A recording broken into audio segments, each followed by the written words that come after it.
कंदकोट गौसपुर ऐं बटाणी मां हथियारबंद चइनि ॼणनि खे अगवा करे विया। कंदकोट में राजा पंप ते कम कंदड़ हथियारबंद हथियारनि जे ज़ोर ते ॿिनि ॼणनि 18 वरियनि जे हसीब नूनारी ऐं 28 वरियनि जे रऊफ़ नूनारी खे अगवा करे विया। ॿुधायो पियो वञे त ॿई नौजवान राति जो घर वञी रहिया हुआ त हथियारबंदनि खेसि अगवा करे विया।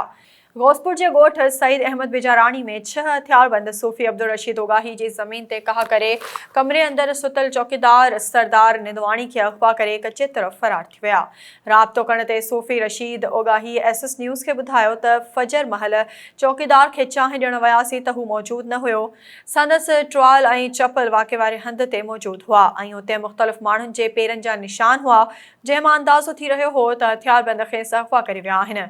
ॿिए तरफ़ बडाणी जे ॻोठ अलह रखियो सोलंगी में होटल ते चौकीदारी कंदड़ ॿिनि ॼणनि 60 वरियनि जे फ़कीर सोलंगी ऐं 30 वरियनि जे नौजवान अरबाब सोलंगी खे अगवा करे फ़कीर सोलंगी के छॾे नौजवान खे अगवा करे कच्चे तरफ़ फरार थी विया ऐं पुलिस जी रिट बिल्कुल ई ख़त्म थी वई आहे। 1 महीने दौरान 14 माण्हुनि खे भुंगलाए अगवा कयो वियो आहे।